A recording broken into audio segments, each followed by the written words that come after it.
A dark part of Lewes history. Members of the public speaking out about the former home of Earl Bradley. An edifice for that evil. You know, like I said, I get nauseated every time I pass by it. Now the landowner is looking to demolish the property. What roadblocks may be in the way?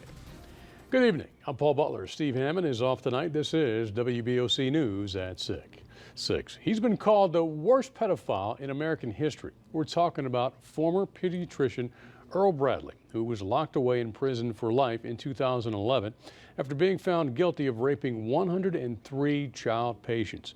Now, some of them were as young as 3 months old, and he captured most of it on camera. All these years later, his memory still haunts one Sussex County community.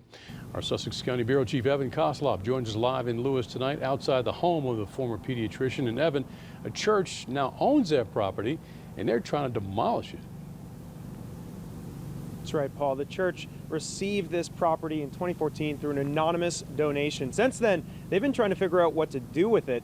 First, they wanted to rebrand it and remodel it, but there was just too much of a stigma. Now they want to tear it down.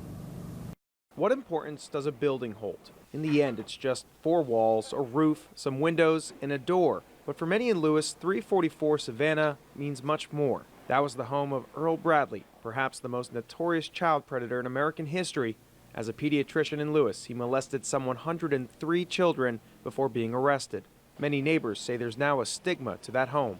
Every time I walk past there, I get nauseous. I think sometimes there's just too many memories. Does the community no good? But that home may not be here for long. The Bethel United Methodist Church, which owns the property, is looking to knock it down in order to build something with more positive memories. Reverend Earl Baker says originally they wanted to remodel it as a hope house, but tells us, quote, it has a stain on it that won't go away. Olga Deleski of Lewes says that she agrees. Considering what it brings to mind, I think the building can go, and if something can be done with a positive motive, I think that'd be great. But there is one roadblock to demolition. This home in question is very historic, and for that reason, they're going to have to go through the Historic Preservation Commission in town. I spoke to the chairperson. She said that since this is a historic building, it may be a hard sell to demolish it. And some, like Susan Maley, do agree that keeping historic buildings is important, regardless of the history. If you tear it down, it's not going to change what happened. It's still going to be that history. Now the community trying to figure out what to do with this last remaining piece. Now, this wouldn't be the first time that a building is demolished to get rid of the memory of Earl Bradley. In October of 2011, they demolished his office. At the time, the late Attorney General Beau Biden said, quote, this community deserves to see any visual reminders of these horrible crimes erased from existence. Reporting here in Sussex County, this is Evan Koslov for WBOC News in Lewes. All right, Evan, thanks. Now we have a little more information about the Earl Bradley house. It first went to a foreclosure auction in May of 2012, but received no bids.